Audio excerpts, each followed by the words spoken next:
ಹೃತ್ಪೂರ್ವಕ ವಂದನೆಗಳು. ಎಲ್ಲ ಬಂದಿದ್ದೀರಾ ಸಪೋರ್ಟ್ ಮಾಡೋಕ್ಕೆ, ತುಂಬ ಧನ್ಯವಾದಗಳು.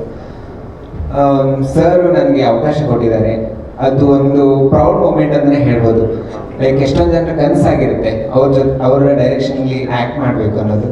ಅದು ನನಗೆ ಸಿಕ್ಕಿದೆ ಅಂದರೆ ಅದೊಂದು ಭಾಗ್ಯ ಅಂತಲೇ ಹೇಳ್ಬೋದು.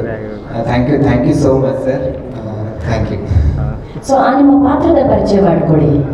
ಪಾತ್ರ 20ನೇ ತಾರೀಕು ರಿಲೀಸ್ ಆಗುತ್ತಲ್ಲ ಸರ್. ಈ ಸಿನಿಮಾ ಆಕ್ಟಿಂಗ್ ಜೊತೆ ನೀವು ಟ್ರೈನಿಂಗು ಮಾಡ್ಬಿಟ್ಟಿರ್ತೀರ ಸರ್. ಯಾವುದೇ ಕಾರಣಕ್ಕೂ ಬಾಯೊಳಗಿಲ್ಲ. ಯಾರಾದ್ರೂ ಆಂಕರ್, ಅನುಷ್ಠಾನ್ ಆಂಕರ್ ಬಂದು ಕೇಳ್ತಾರೆ ನಿಮ್ನ ಸಂಕಷ್ಟದಲ್ಲಿ ಸಿಕ್ಕಾಕ್ಸ್ತಾರೆ. ಅವಾಗ ಹೆಂಗೆ ಆನ್ಸರ್ ಮಾಡಿ ಎಲ್ಲ ನಿಂತರೇ ಆನ್ಸರ್ ಮಾಡ್ತಾ ಇದ್ದಾರಲ್ಲ ಸರ್. ಇದು ನೀವು ಓಕೆ ಸರ್ ಜೊತೆಗಿದ್ಮೇಲೆ ಅಷ್ಟು ಕರೆಕ್ಟ್. Thank you darling. ಇವ್ರು ಹೇಳೇ ಹೇಳ್ತಾರೆ.